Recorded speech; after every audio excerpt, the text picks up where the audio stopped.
राज्यभरामध्ये या घटनेची संतापाची तीव्रता आपण सगळ्यांनीच बघितलेली आहे। मात्र या सगळ्या पार्श्वभूमीवरती आपण बघतोय की आज या घटनेचा निकाल येतोय। काय प्रतिक्रिया द्याल या सगळ्या प्रकरणात? खरं तर नसरापूरमध्ये जी माणुसकीला काळीमा फासणारी एका चिमुरडीला अत्याचार करून तिचा जीव घेण्याचं जे अत्यंत निर्घृण कृत्य त्या नराधमाने केलं होतं, मला वाटतं त्याला फाशीची शिक्षा होणं। पण ती शिक्षा, या शिक्षेचं तर स्वागत करूया, परंतु मला वाटतं की इथून पुढे कुठलीही चिमुकली कळी अशी खुडली नाही गेली पाहिजे। यासाठी हा निकाल हा एक सगळ्यांच्या समोर अशा पद्धतीने आला पाहिजे की त्याची अंमलबजावणी सुद्धा झाली पाहिजे। आणि नराधमाला मृत्यूदंड देण्यात जो आलेला आहे, मला वाटतं की त्यामुळे जे बाकीचे असं कोणी कृत्य करायला धाजावणार नाहीत अशा पद्धतीचं एक वातावरण तयार व्हावं।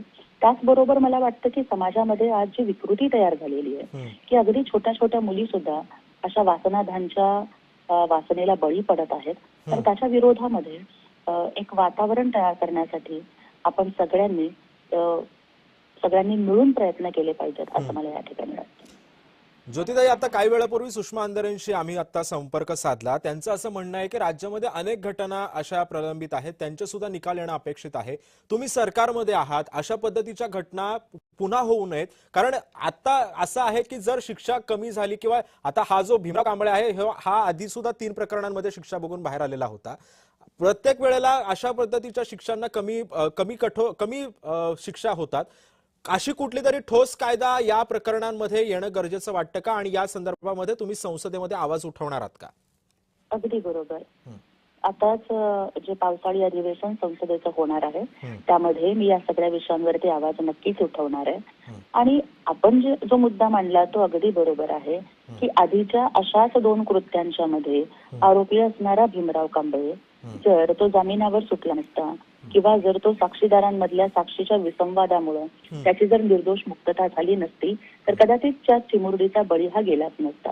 त्यामुळे मला वाटतं की महिला आणि त्यातही विशेष करून लहान मुलींच्यावरती अशा पद्धतीच्या अत्याचार प्रकरणातले जे दोषी आहेत त्यांना जामीन हा मुळात मिळताच कामा नये। त्याचबरोबर आम्हाला असं वाटतं की फास्ट ट्रॅक कोर्ट्स जे आहेत त्या फास्ट ट्रॅक कोर्टमध्ये सगळ्याच प्रकारचे केसेस हे एकत्र असतात, तर महिला अत्याचाराच्या संदर्भातली जी प्रकरणं आहेत त्या प्रकरणांच्यासाठी एक स्पेशल फास्ट ट्रॅक कोर्ट असलं पाहिजे। आणि त्याचबरोबर पॉस्को कायद्यामध्ये ज्या काही सगळ्या तरतुदी आहेत, मग विशेष न्यायालय असतील किंवा इतरही सगळ्या गोष्टी, महिला न्यायाधीश असतील, महिला वकील असतील, इतर सगळ्या गोष्टींची कठोर अंमलबजावणी करण्यात यावी। या सगळ्या गोष्टींच्या संदर्भात मी स्वतः एक खासदार म्हणून तर असेनच, पण एक महिला म्हणून आणि एक आई म्हणून मी स्वतः वैयक्तिक लक्ष देऊन त्या संदर्भामध्ये मी संसदेत आवाज उठवेन। नक्कीच। धन्यवाद ज्योतिताई, तुम्ही आम्हाला दिलेल्या या सगळ्या सविस्तर प्रतिक्रियेबद्दल। त्यामुळे एकंदरीतच आपण पाहतो की अवघ्या काही मिनिटांमध्ये या प्रकरणाचा निकाल येईल। संपूर्ण राज्याचं लक्ष या निकालाकडे लागलेलं आहे।